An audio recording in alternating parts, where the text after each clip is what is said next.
The Knicks postgame show is presented by Tri-State Audi. Visit your Tri-State area Audi dealer today. With the trade of R.J. Barrett and Immanuel Quickley to Toronto, Donte DiVincenzo likely to play a lot more, and he made the most of it tonight, a career-high 38. But Tyrese Halliburton tying a franchise record 23 assists. He's got back-to-back games now with at least 20 assists, and the Pacers beat the Knicks 140-26.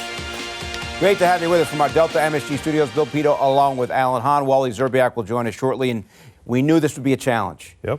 Second of a back-to-back. Major change in terms of the roster with the trade with Toronto. No R.J. Barrett, no Immanuel Quickley, and also Quentin Grimes under the weather didn't play, so the Knicks shortened their rotation, and we knew the Pacers could have put up a lot of points, and boy, can they fill it up. Yes, and that's what the scary part of this. It was a back-to-back situation. We've talked enough about the road and how long this team's been on the road and how many road games played and all that stuff. And then you have this trade happen, and that shakes the team on the day of a game as well. And then this game kind of gives you an idea of why exactly the Knicks made this trade. They had a hard time keeping the Pacers in front, a lot of running around, a lot of scrambling, and a whole lot of three-pointers that the Pacers put up and knocked down in this game. That was the biggest difference in this game in that third quarter. So now you understand why they looked at this trade as a priority. Important to get back to basics and get back to defensive-minded players. That's what this trade was about. Knicks and the Pacers tight first half. Knicks were only down by 2 at the half, but the Pacers blew it open in the third quarter. 41 points in the third quarter for the Pacers, Allen, as they went 8 of 13 from 3 in the third quarter alone. And it was really two players that did all the damage, and certainly one of them, like if you think about it in that quarter, you had Halliburton with 7 assists, leading to 20 points off of assists with his own 9 points as well. Miles Turner, though, was the one getting it done from downtown, as well as Nesmith. The two of them really got it going, but it was all based off of the center of the offense, which is Tyrese Halliburton, and everything that he does with the pressure he puts on your defense. They were lights out from downtown, and the Knicks could not keep pace, and that was the difference certainly in the game, chasing the rest of the way. All right, Wally Szczerbiak on the game call now joins us from the court in Indianapolis. Wally, Tyrese Halliburton, the first NBA player to record back-to-back games with at least 20 assists, and John Stockton all the way back in 1992. After the game, Halliburton's father came over and talked to you. How did that go, and what did you guys talk about?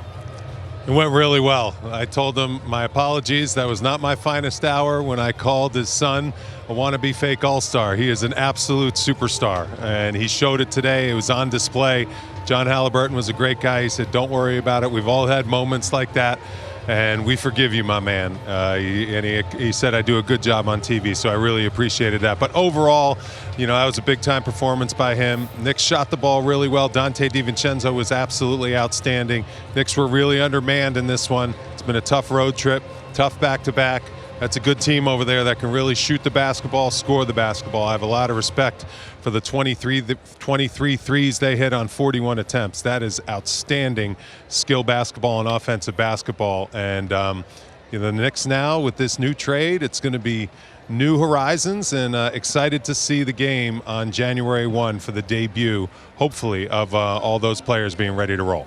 Well, I'll give you credit for facing the music in that situation too, right? With Halliburton looking at you and all that stuff. And I know from experience that you're a guy that doesn't mind trash talk. So again, all that stuff happens, and it's all about the game and all about the passion for the game. But with this game, when you watch that third quarter and you saw how Halliburton is just kind of the center, but what makes it work are guys like Nesmith and Miles Turner just knocking down 3 after 3. That third quarter felt like an avalanche.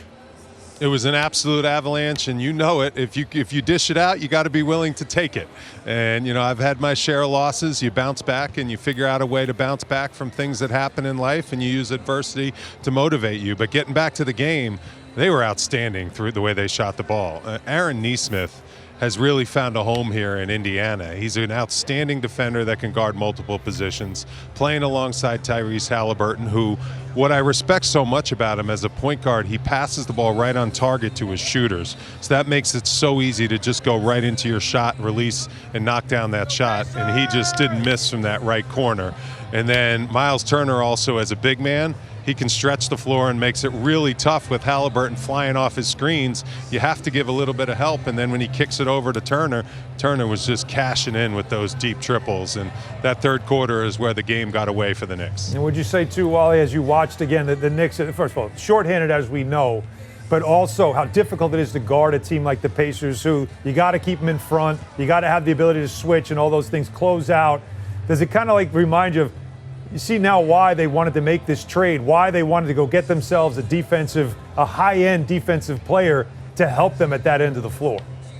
That's what it's going to do. It really is what it's going to do. You lost your rim protector and one of the primary, interior defenders in the NBA with what he can do to help you on the defensive end of the floor, and Mitchell Robinson for the year.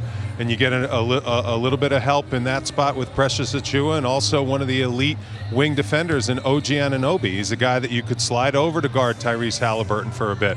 I think the Knicks also miss Quentin Grimes. Quentin Grimes has done a great job on Halliburton in the past when he's had the opportunity to guard him, because he has that type of size and speed to fight through those screens and make his life difficult. But overall, this is a loss for the Knicks. They got to move on. They got a lot of work to do to integrate these new players into the system in short amount of time, and the Knicks have to start looking forward and try to figure out a way to start winning games and being able to match up with teams that can score the basketball and shoot the basketball like this. Wally, the expectation, as you mentioned, is that the new Knicks will make their debut New Year's Day, New Year's afternoon against Minnesota, and we know that Minnesota is the top team in the West. What do you expect on New Year's Day against the Timberwolves?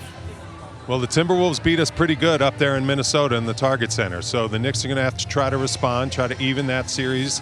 They have some film on how to possibly stop them. This Timberwolves team, obviously the best defensive team in the league, so it's going to be tough to score the basketball, and the Knicks are going to have to find a way to get a win. They've lost 3 in a row. They want to stop this losing streak. The schedule's been against them. They've been on the road. They've only had 3 games in December. They got the best team in the West coming into their building. They got to defend home court.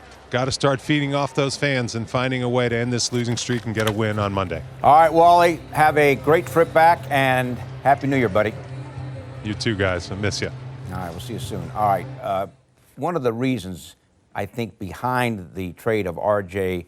Barrett and Immanuel Quickley is the confidence that with more minutes, Donte DiVincenzo may be able to elevate his game. Tonight, season high 36 minutes, by far his best game in an NBA uniform with 38 points. He goes 15 of 21 from the floor and hit seven threes. That's career high. Yeah, we keep forgetting that this was a guy who was a starter for the Bucks in the year that they won their championship. Now, he got hurt early in that playoff and didn't finish the season. Wasn't there when they won the title, but he was on a team that was a great team in the NBA throughout the regular season. So he can start with really good players, and he can be very productive. He does have experience playing with Jalen Brunson, so they already have that comfort zone between the two of them, knowing each other all the way back to Villanova. Since he has moved into the starting lineup, he has slowly but surely gotten more and more comfortable. And now of late, he comes off of an 0 for 5 from downtown. Poor shooting night the night before in Orlando. Gets right back to it, knocking down 7 of 11 from downtown, getting to the basket, finishing 38 points career high, playing 36 minutes. Just very productive, very efficient. Also, the 4 steals. Let's not overlook the defensive end as well. So his fit with the starting 5 just continues to develop. And so the Knicks do feel very comfortable with him as a starter. And again, a new player to this team and not somebody that everybody in the NBA knows a lot about. But don't forget that he was a starter on a very good Bucks team just a couple of years ago. Now, we talked in the pregame, and it's worth repeating, what will the bench scoring look like without Immanuel Quickley? Now, tonight is not a great sample because Grimes was out and you're shorthanded, but that could be a real challenge going forward, scoring off the bench. Look, with this trade, with all the things we've talked about on the good side of the impact it should have and you expect to see it have, the analytics tell you Anunoby's fit is a terrific fit with the starting 5. What Achiuwa can give you as a backup 4 and 5 as well. Those are good pieces. But the biggest question mark of this trade will be Immanuel Quickley's production. Who is going to step up now and fill that void? Bench scoring in the NBA is critical. Those moments, those minutes, early second quarter, late third quarter, early fourth quarter, those are critical minutes for bench players. And if you don't have somebody that can come off your bench and get you buckets, that's a struggle for you. Tonight, it was proven. Evan Fournier led you in scoring with 10 points off the bench. You just didn't have anybody to do that. Who is that going to be going forward. Fournier playing in only his second game all season. Josh Hart, by the way, a starter, so his numbers didn't factor into the bench contributions, but Hart was excellent tonight with 10 and 10.